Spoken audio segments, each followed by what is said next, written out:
It's 7 o'clock on a Tuesday night, and where else would I be but here with you?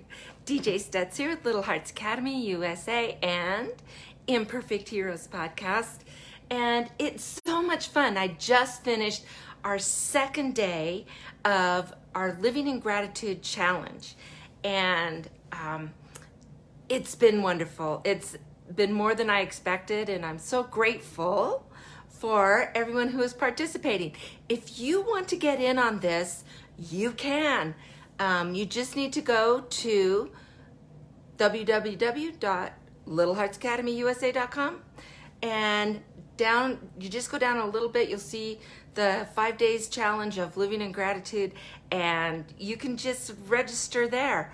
Or after we're done, I'm going to put the link directly to just register, so you can just click on the link and it will be fine.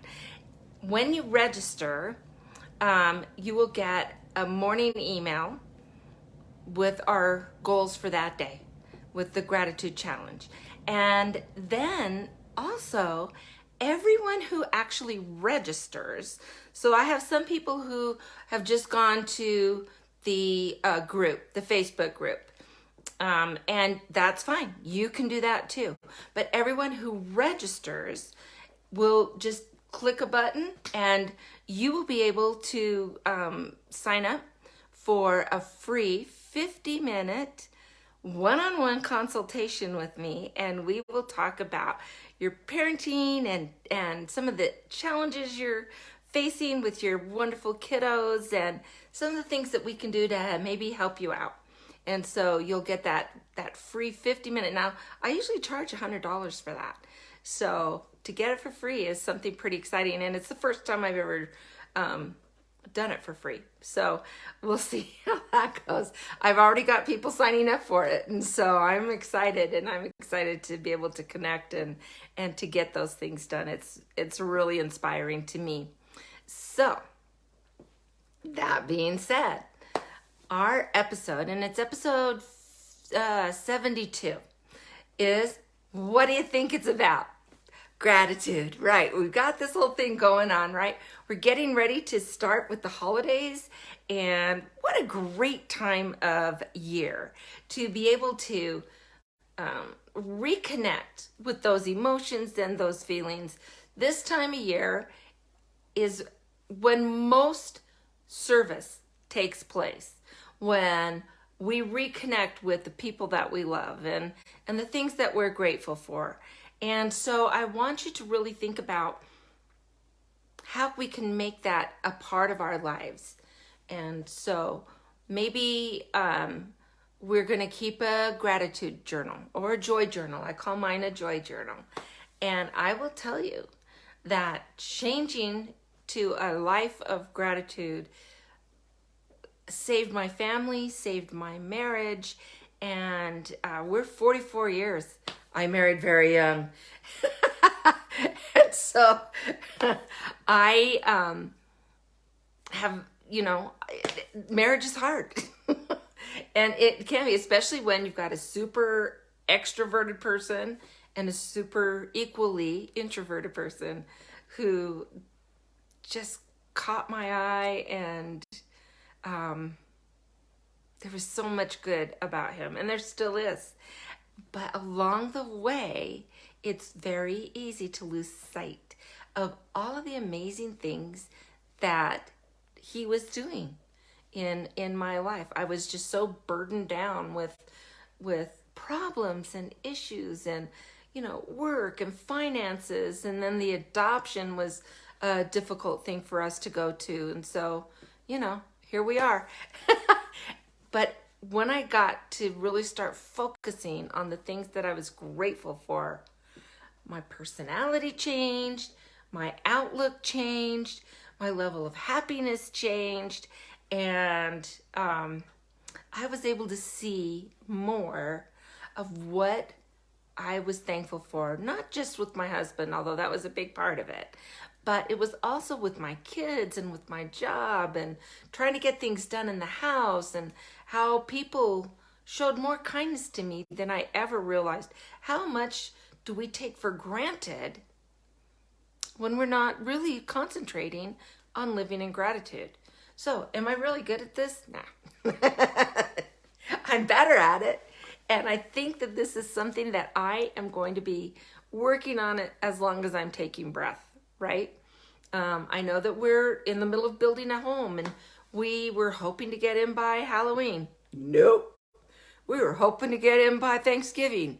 Nope. Now we're hoping for Christmas and those hopes are fizzling as well. So, it's easy. You could say, oh gosh, I hate this, I hate that. Why can't they get things done? And honestly, it's just finding workers to get the work done has been the biggest issue of it all. So, what can I do? I can be grateful that I have 5 kids who have all opened their homes to us as we've gone through this process. We've been homeless since June 7th, and now we're in November. And so they've all opened their homes to us. We've had a wonderful opportunity to spend more time than we have previously with our grandkids and to be a part of their life and to enjoy them. And, and honestly, the planning process has been fun. Going out and choosing all of those things has been fun. So it doesn't mean that you deny the difficult things that you're going through, right? But it just changes our focus. And so that helps us to manage through the difficult times. And I hope that makes sense. I have had friends that have gone through cancer, through losing a child, through losing a spouse, a sibling, a parent, right? And I have seen some friends that just get so bogged down. I have one friend that actually, her daughter was tragically murdered, and she couldn't get over it and eventually took her own life from that. And, gosh, I don't ever want to minimize what people go through.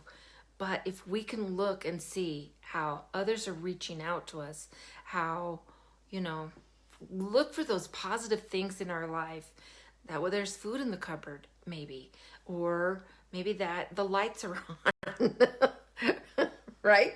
Or maybe it's that you have a car that works, and maybe you don't, but you've had friends and family that have kicked in and tried to help out. Everybody's life is different. Everybody's outlook is different, and their experience is their own.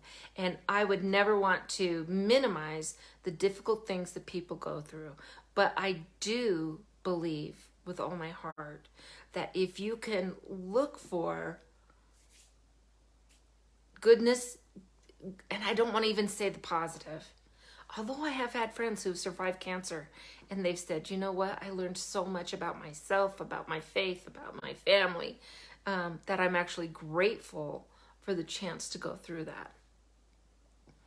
And so that's an interesting thing. I've never had to, suffer through a major health illness. I did have a scare with cancer at one point, but we caught it so early that it really was an easy fix for me.